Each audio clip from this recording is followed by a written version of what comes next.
join me in this installment of the Louisiana REALTORS Legislative Insider Series featuring Representative Jerome Z. Zeringue, who chairs the critical House Committee on Appropriations and who hails from the Bayou region. The House Appropriation Committee is where the budget for providing state services is first crafted. Listen as Chairman Zeringue explained the challenges facing Louisiana in providing these services in most uncertain times, and how the state budget may evolve in the future.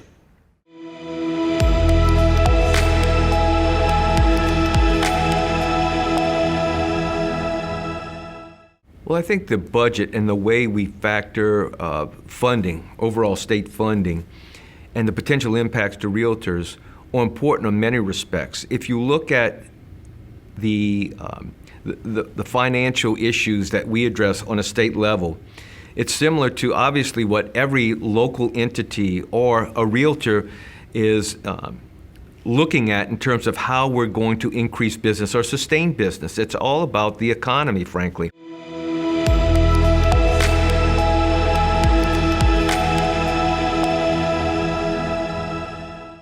Currently, we have the Revenue Estimating Conference, which both members of the Senate and the House have.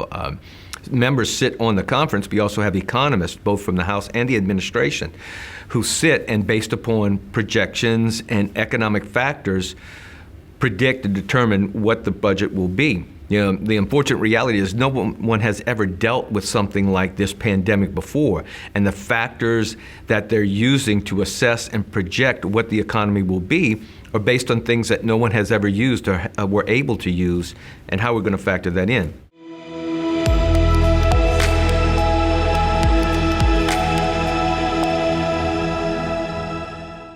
I think the biggest accomplishment in terms of what we were able to do, and when I say we, it's the committee, because obviously through the speaker and the leadership that he's provided, and also the members of the committee, I think we have a very effective committee who are working together to address these critical issues. But I think the biggest challenge, and I think one of the things that I'm most proud of, is in this fiscal crisis that we do have with the pandemic, and again, there's no playbook on how you're going to address this, and both working with the administration, and give credit at least to the administration in terms of looking at opportunities to utilize the federal dollars, and working with the committee to incorporate those recommendations, but also looking at how we did make some cuts, looking at how we can make some cuts, become more efficient and streamline government as best we can, also providing the critical services, but within this uncharted water, this whole opportunity to look at how we're going to continue to provide those critical services, especially in a pandemic. If you look at in terms of both healthcare aside, everybody knows how important the healthcare services that are provided and the frontline workers and all those critical needs. But now the challenges we're having with education and all these other things, we were able to address the funding both for healthcare and not had significant cuts to higher education, which is going to be important. So we look toward addressing the health issues, obviously, but we need to continue to look toward the future, and we minimized cuts to higher education and provided for education. And so those are some of the things within this fiscal crisis. We're able to continue that without making significant major cuts, and providing those services were probably the most important aspect of this past legislative session.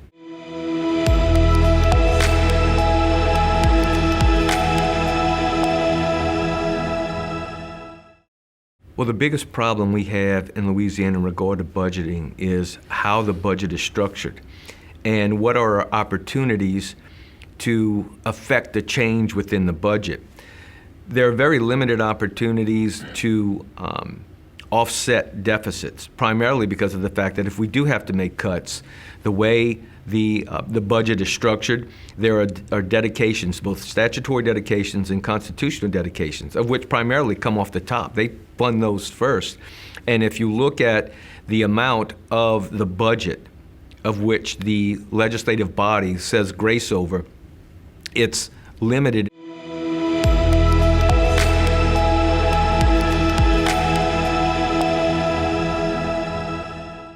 what we need to do and what we're hoping, and we've been talking and continuing to try to work toward, reduce those restrictions and create a budget that better reflects our ability to address the needs within the state and not be hamstrung, in essence, to look at how we can factor and look at some of these issues so that we can better manage the state funding. And so those are the things that we need to work toward, and we'll continue to do that.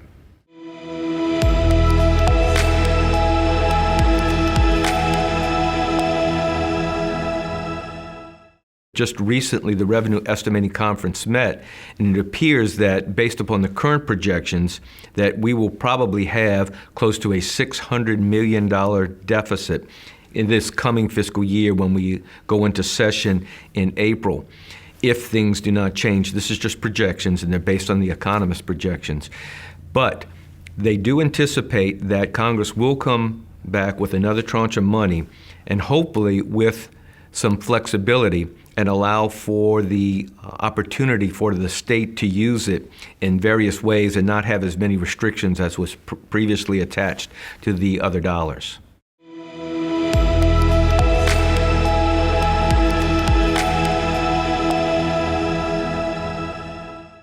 And everyone hopes that the economy will recover, and if it does, we'll be in better shape.